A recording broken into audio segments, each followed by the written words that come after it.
Bonjour et bienvenue sur Mizan TV. Nous recevons aujourd'hui Monira Moon, animatrice de la campagne BDS France, sigle qui signifie boycott, désinvestissement, sanctions. Bonjour Monira Moon. Bonjour. Nous vous avions déjà reçu pour un entretien consacré au boycott des marques pro-israéliennes.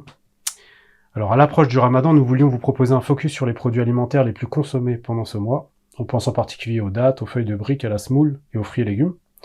Alors justement Monira Moon, qu'est-ce que vous pouvez nous dire sur les marques de dattes dont la provenance est parfois dissimulée? Quelles sont les marques de dattes que vous ciblez et pour quelles raisons?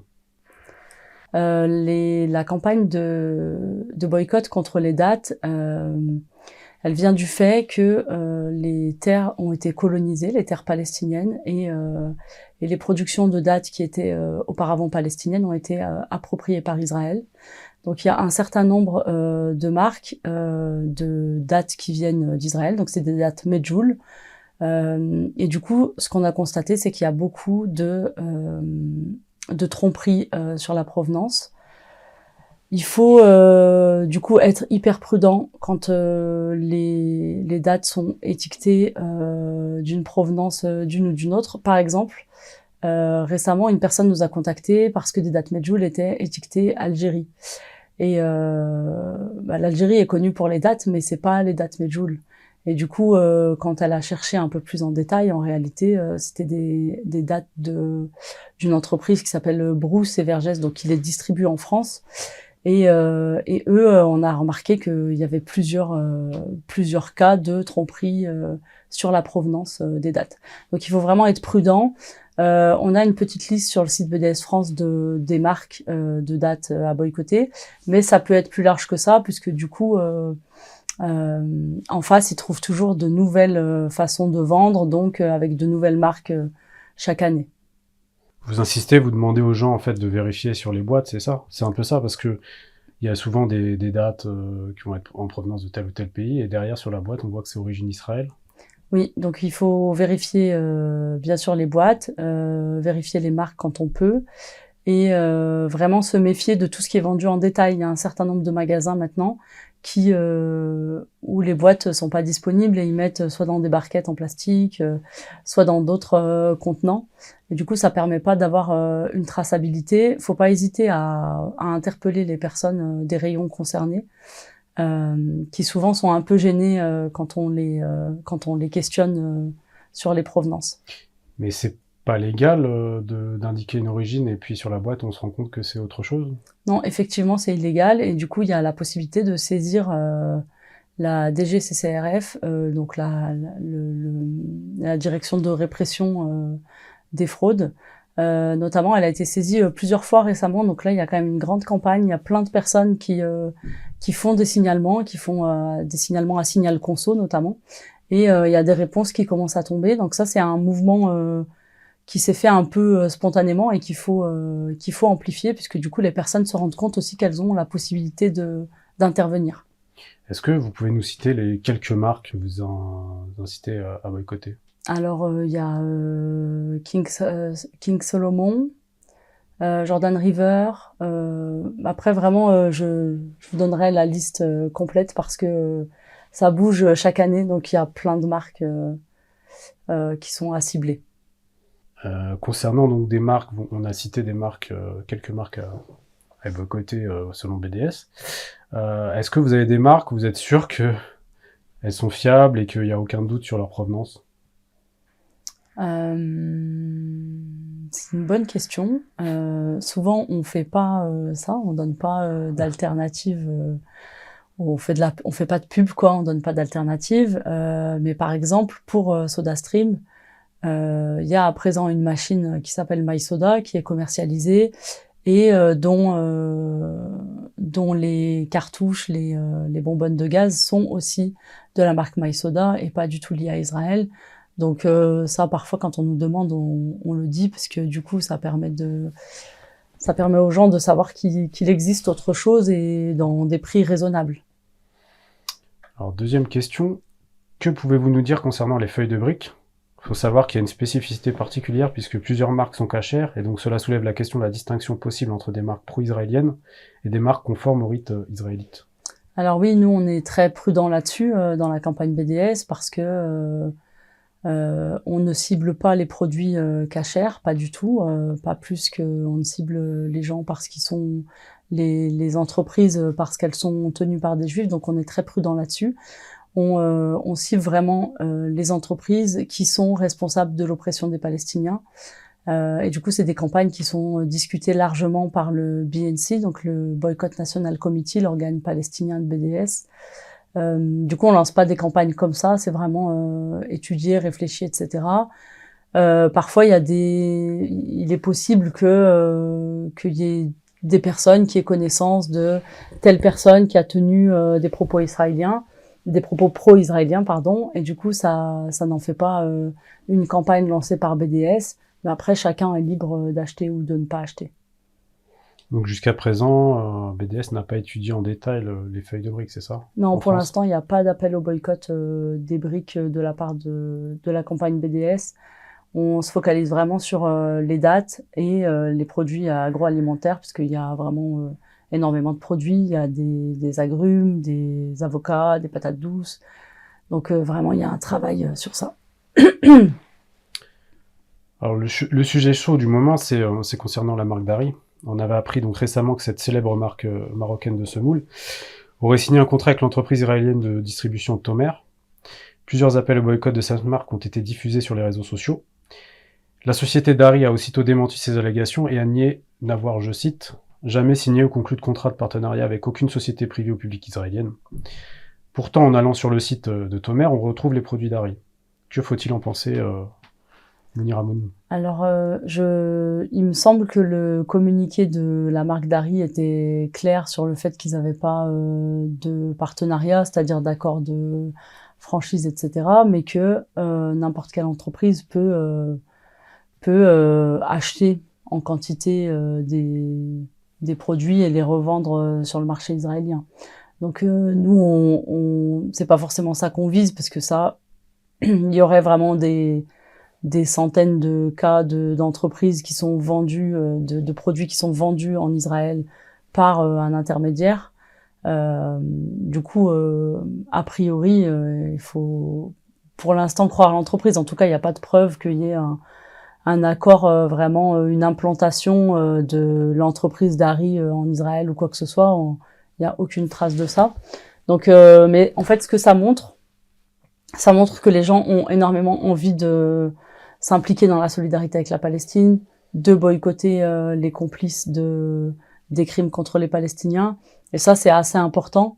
Du coup, ça veut dire que c'est aussi le moment où il faut rediriger tous ces gens qui ont envie d'aider la campagne BDS, qui ont envie de boycotter, les rediriger vers des cibles qui permettent d'avoir une force et une efficacité, et comme l'entreprise Carrefour, qui a une campagne prioritaire en ce moment. Justement, on en parlait juste avant, sur les produits donc qui ne sont pas forcément les dates et les briques. Que pouvez-vous nous dire sur les autres produits de consommation, comme les fruits, légumes, les boissons, les pâtisseries orientales? Y a-t-il des marques à éviter ou à boycotter? Alors vraiment, faut être très prudent sur la provenance des fruits et légumes, puisque, comme on le disait tout à l'heure, il y a tromperie de façon très régulière et quasi systématique, et pas dans une enseigne en particulier, hein, dans tout un tas d'enseignes, que ce soit des hypermarchés, supermarchés, magasins discount, il y a vraiment plein de fraude à la provenance. Donc c'est hyper important de vérifier, de faire rectifier, d'appeler le chef de rayon, de faire des signalements. Ceux qui ont le temps de faire des signalements à Signal Conso et à la direction départementale qui s'occupe de ça, mais c'est hyper important de le faire. Comment ils peuvent le faire? Alors il y a des formulaires en ligne, c'est assez simple de le faire. Donc il y a plein de gens qui le font déjà. Voilà, c'est assez simple. Donc ils prennent en photo les produits et ensuite ils remplissent le formulaire. Ils prennent en photo la fraude, ils envoient, ils font le signalement, et souvent il y a une réponse assez rapide. Et donc le boycott donc des fruits, des légumes et tout, il est important aussi parce que donc il y a ce boycott là qui est un boycott assez basique, hein, facile à effectuer. Ce que derrière on met en cause aussi, c'est les liens de partenariat entre l'Union européenne et Israël, puisque si Israël arrive à inonder le marché de ces produits, c'est parce que il y a il y a un accord de partenariat avec l'Union européenne qui fait qu'Israël bénéficie de taxes à l'exportation. Et ce qui fait que, par exemple, des avocats israéliens sont bien moins chers que des avocats qui viennent du Mexique ou du Kenya. Donc il y a aussi cette remise en cause de ces accords commerciaux qui précise d'ailleurs que si les droits humains n'étaient pas respectés, les accords commerciaux pourraient être rompus unilatéralement. Et on peut consulter la liste des sanctions qui ont été prises par l'Union européenne. Israël ne fait pas partie des pays qui ont subi des sanctions, alors que les violations des droits humains, elles sont manifestes. Comment se fait-il que Israël ne soit pas sanctionné au niveau de l'Union européenne?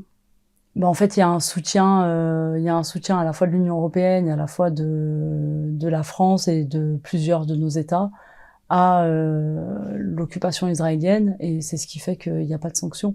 En fait, il faut essayer de faire pression en cascade, j'ai envie de dire, c'est-à-dire pression sur nous, nos dirigeants politiques, et que plus haut, il y a des pressions sur l'Union européenne, mais ça, c'est un travail de longue haleine. Et on parlait justement des sanctions envers les personnes qui distribuent des fruits et légumes sous une fausse origine. Donc, c'est le distributeur, la marque qui va être sanctionnée. Est-ce qu'il y a déjà eu des exemples de ça?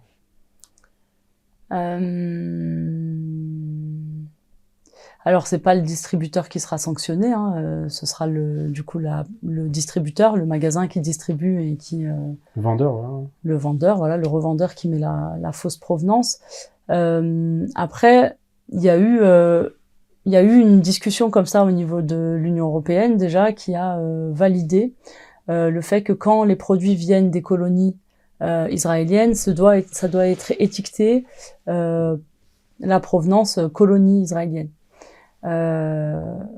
Ça, c'est quelque chose qui est jamais appliqué. Je crois qu'on nous a contacté une seule fois pour montrer une affichette où c'était indiqué que ça venait des colonies. En général, Israël communique pas sur le fait que ça vient des colonies illégales quand ils exportent des produits. Donc c'est une règle qui a été prise par l'Union européenne, dont beaucoup se sont félicités, mais qui en réalité n'apporte pour l'instant pas grand-chose. On parlait des fruits et légumes, est-ce que vous avez des exemples de boissons ou de pâtisseries orientales? Non, pas particulièrement d'exemples de boissons ou de pâtisseries orientales. On parlait de Jaffaden, la marque Jaffaden. Alors Jaffaden, c'est un dossier qui est un peu ressorti là. Donc il y a plusieurs années, il y avait justement des discussions sur le fait qu'ils exportaient des oranges israéliennes, qu'ils importaient des oranges israéliennes pour fabriquer ces jus de fruits. En réalité, ça fait plusieurs années qu'ils se sont vraiment désolidarisés de ces affirmations et que ils indiquent, documents à l'appui, que leurs oranges, leurs agrumes viennent du Portugal et du Brésil, et le reste des fruits viennent de France. Donc on n'a pas de raison de boycotter Jaffaden. Après, souvent il y a aussi une confusion parce que dans Jaffaden il y a Jaffa, Jaffa qui est une ville palestinienne qui a été d'abord laissée aux Palestiniens dans le plan de partage de 1947, dans les 4 territoires qui étaient laissés à la Palestine, et puis qui finalement est colonisée par Israël. Et du coup, je pense que ça crée la confusion aussi, le fait qu'il y ait Jaffa dans le nom de la marque. Compte tenu du soutien inconditionnel des États-Unis envers l'État israélien et de son veto s'opposant au cessez-le-feu à Gaza, on l'a vu 2 fois il me semble, sans oublier ses fournitures en armes, faut-il généraliser le boycott à certaines marques américaines comme McDonald's, Burger King, Nike, etc.? Alors, la campagne BDS ne généralise pas le boycott aux États-Unis. Pas forcément parce que c'est pas pertinent, mais parce que la campagne BDS, c'est une campagne stratégique. Et du coup, pour gagner des campagnes, en fait, le but, c'est pas juste de faire campagne, c'est de les gagner. Et pour gagner des campagnes, il faut qu'il y ait suffisamment de focalisation sur ces campagnes. Donc, il faut avoir quelques cibles et mettre le paquet sur ces quelques cibles. Donc, c'est vraiment cette stratégie. Dans le précédent entretien, vous disiez qu'il fallait cibler HP, par exemple. Oui. La marque d'informatique américaine. Ouais, et par exemple, HP, c'est une marque américaine. mais dont on peut montrer clairement le soutien à l'occupation israélienne sur le terrain. C'est-à-dire que HP, concrètement, équipe les systèmes de sécurité des checkpoints, les prisons, fournit les services de sécurité de l'armée et de la police. Donc il y a vraiment une implication claire dans l'oppression des Palestiniens. Est-ce que vous avez d'autres marques américaines comme HP? Dans les marques américaines, donc récemment, il y a eu donc qui ont été soutenues par le BNC, donc BDS international, des campagnes contre ces grandes enseignes qui ont apporté leur soutien logistique à l'armée israélienne pendant le génocide dans Gaza, notamment Burger King, Domino's Pizza, McDonald's.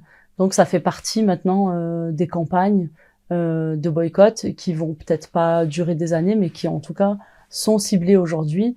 Et on le voit pour McDonald's, très vite il y a eu un communiqué après des chutes de chiffre d'affaires dans les pays arabes, notamment en Égypte.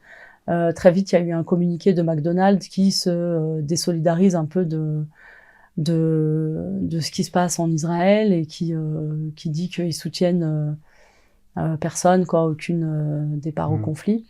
Il y avait aussi la marque Starbucks ça tournait pas mal sur les réseaux sociaux. Qu'en est-il? Ouais, il y a eu du coup des appels au boycott de Starbucks. Ça, c'est pas une campagne BDS, donc qui a pas été déclenchée par BDS. C'est vrai que là, il y a beaucoup de campagnes qui sont déclenchées partout. Et du coup, nous, on essaye de garder une ligne avec une stratégie, puisque il faut savoir que bientôt, ça risque de retomber, en espérant qu'il y ait un cessez-le-feu et en espérant que les Palestiniens puissent avoir une solution durable. Mais c'est quand même peu probable que ça se règle très vite. Et quand ça va retomber, parce que du coup, on voit déjà médiatiquement l'attention du monde est un peu retombée, on parle moins de la Palestine. Et il faut que quand on arrête de parler massivement de la Palestine, les cibles, elles soient encore très inscrites dans la solidarité. Il faut que les gens aient en tête qu'il faut boycotter Carrefour, McDonald's, HP, SodaStream, et que la liste restreinte, elle serve à prolonger le boycott vraiment indéfiniment, enfin jusqu'à la victoire sur ces entreprises, ou jusqu'à même la fin de l'occupation, espérons. Et à titre des individus ou à titre individuel, est-ce que les personnes peuvent vous inciter ou pas, vous en tant que militante, à boycotter les marques américaines en général? Alors, bien sûr, après, il y a tout un tas de personnes qui boycottent des produits pour d'autres raisons que la campagne BDS. Là, je représente la campagne BDS, donc je cible sur ce que la campagne BDS précise. Mais évidemment, il est possible de boycotter vraiment tout un tas d'autres enseignes, d'autres marques, etc. Moi, à titre individuel, je boycotte Coca-Cola parce que pour des raisons éthiques, environnementales, voilà, au niveau écologique, de santé aussi. C'est une catastrophe sanitaire, etc. Du coup, il y a plein de raisons de boycotter Coca-Cola. C'est pas la campagne BDS qui appelle. Ça n'empêche pas les individus d'avoir d'autres cibles de boycott, parce qu'il y a d'autres causes aussi dans le monde qui méritent d'être soutenues. Voilà. Dans notre dernière mission, vous indiquiez que BDS appelait au boycott de l'enseigne Carrefour. Oui. Pouvez-vous nous rappeler les raisons de cet appel et qu'en est-il actuellement? Alors, on a de multiples raisons d'appeler au boycott de Carrefour. Tout d'abord, leur installation l'année dernière en Israël et dans les territoires occupés, donc dans les colonies illégales. Ensuite, quand ils se sont installés en Israël, c'était vraiment, c'était ouvertement un soutien à la colonisation israélienne, puisque la pub qui a accompagné l'ouverture du premier magasin, ça a été une pub qui reprenait la carte de la Palestine en entier, en mettant les petits points des enseignes Carrefour dessus, comme s'il n'y avait pas de Palestine. Donc un effacement total de la Palestine. Donc ça, c'est pas, on peut supposer que c'est pas une erreur de communication et que c'est un soutien clair à la colonisation israélienne. Ensuite, ils ont enchaîné les faux pas, puisque ils ont soutenu clairement l'effort de guerre dans Gaza, avec un post sur Instagram qui disait clairement qu'ils préparaient des colis pour l'armée israélienne qui attaquait Gaza. Ensuite, après une campagne de boycott assez dynamique, ils ont changé les posts sur Instagram en laissant les photos de soldats avec les sacs Carrefour. Il n'empêche qu'on sait qu'il y a ce soutien du coup à l'armée israélienne. Et ça, c'est un fait très grave. Et donc, un dernier fait du coup qui est très récent, du coup ça devait être je sais plus si c'était en décembre ou en janvier, où Carrefour a publié une annonce en hébreu pour travailler dans une enseigne Carrefour, et c'était dans une colonie, donc la colonie israélienne de Ma'ale Adumim. Donc clairement, en plein génocide, Carrefour ouvre un magasin dans une colonie illégale. Donc actuellement, il y a plusieurs enseignes Carrefour dans des colonies israéliennes en Palestine. Alors, il y a au moins celle-ci. De toute façon, c'était clair qu'ils voulaient ouvrir dans des magasins, à la fois en Israël, à la fois dans les colonies. Ça rappelle la question de l'apartheid, hein, c'est-à-dire que ils vont s'installer, ouvrir des magasins qui seront pour les Israéliens, y compris les colons qui viennent s'installer sur des terres qui appartiennent aux Palestiniens, et pas pour les Palestiniens. Donc c'est clairement un cas où il y a un soutien à la colonisation, à l'occupation, à l'apartheid. Et j'ai vu qu'il y avait plusieurs actions de militants en France il y a quelques semaines de cela. Qu'est-ce que vous en pensez de ces actions? Alors, on est soulagé de voir qu'il y a énormément de gens qui prennent de plus en plus à cœur le soutien concret à la Palestine. Il y a plusieurs manifestations dans des carrefours en France, dans plusieurs villes. Ouais, il y a eu et puis il y a eu vraiment une convergence de plusieurs organisations. Donc il y a eu évidemment BDS qui a lancé la campagne contre Carrefour, mais il y a aussi eu l'association France-Palestine Solidarité et Urgence Palestine et les soulèvements de la terre. Donc il y a vraiment énormément d'organisations qui ont appelé à cette journée de boycott de Carrefour. Donc ça laisse présager une campagne qui va vraiment se massifier, où énormément de gens vont pouvoir participer à des actions Carrefour. Là, il y a eu pour la première fois, je pense, des actions aussi dans des toutes petites villes, dans des endroits qui n'avaient pas l'habitude de se mobiliser sur des actions BDS. Et on a énormément aussi de demandes de rejoindre des comités BDS ou d'en créer. Donc ça montre qu'il y a vraiment un dynamisme et que cette bataille, elle est loin d'être terminée, quoi. Je veux revenir au sujet qu'on a abordé au tout début. Il y a plusieurs personnes qui vous envoient des photos de produits dissimulés d'origine israélienne.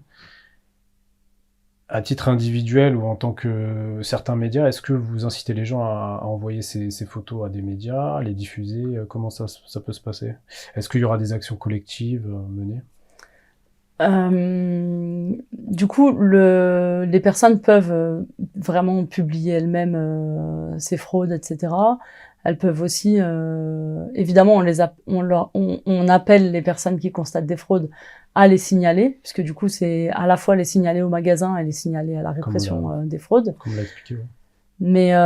Mais aussi, évidemment, à communiquer sur ça. Et donc, il y a des personnes qui n'ont pas énormément d'audience sur les réseaux sociaux et qui les envoient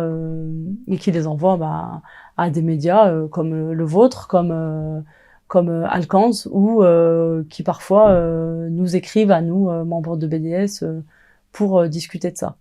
Ce qui va se passer, c'est qu'on va mettre en place un hashtag qui permettra à tout le monde de poster ses images avec le même hashtag, et ça permettra à tout le monde de participer. Et on le voit, il y a énormément de monde qui envoie ces jours-ci des fraudes qu'ils ont constatées, et vraiment dans toutes sortes d'enseignes. Pour terminer cet entretien, pouvez-vous nous faire un bilan des actions récentes? Par exemple, dans le cas de l'équipementier Puma, peut-on dire que le non-renouvellement du contrat avec la Fédération de football israélienne est finalement le fruit du boycott? Alors, évidemment, c'est compliqué, puisque le jeu des entreprises aussi, c'est de jamais montrer que la campagne BDS, que le boycott a eu un impact. Du coup, Puma ne dit pas qu'il y a eu un impact. Ils mettent en avant des raisons économiques. Sauf qu'il faut savoir qu'il y a eu une campagne depuis 2018 jusqu'à 2023 contre Puma, une campagne qui a été parsemée de nombreuses journées de mobilisation internationales, c'est-à-dire qu'il y avait des actions pour le boycott de Puma jusqu'en Malaisie ou au Japon.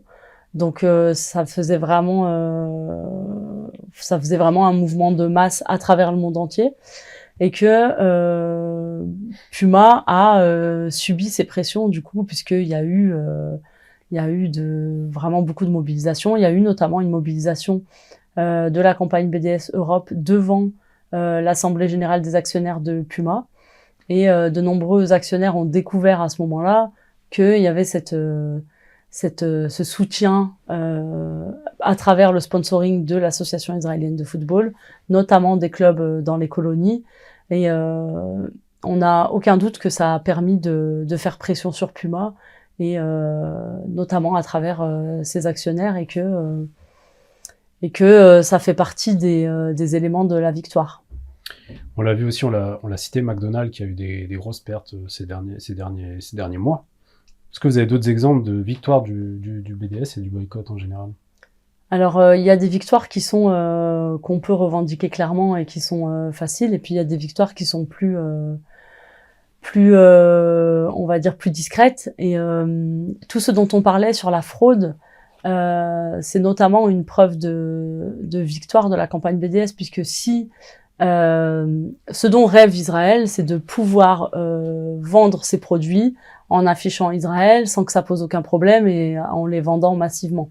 Sauf que c'est pas le cas, et puisque les enseignes sont obligées de masquer la provenance des produits israéliens, puisqu'ils sont obligés de faire comme si ça venait d'un autre endroit, c'est que les produits israéliens ne se vendent pas tant que ça, et c'est déjà une victoire en fait de se dire qu'ils peuvent pas afficher fièrement les produits qu'ils vendent. Ensuite, on a eu des victoires.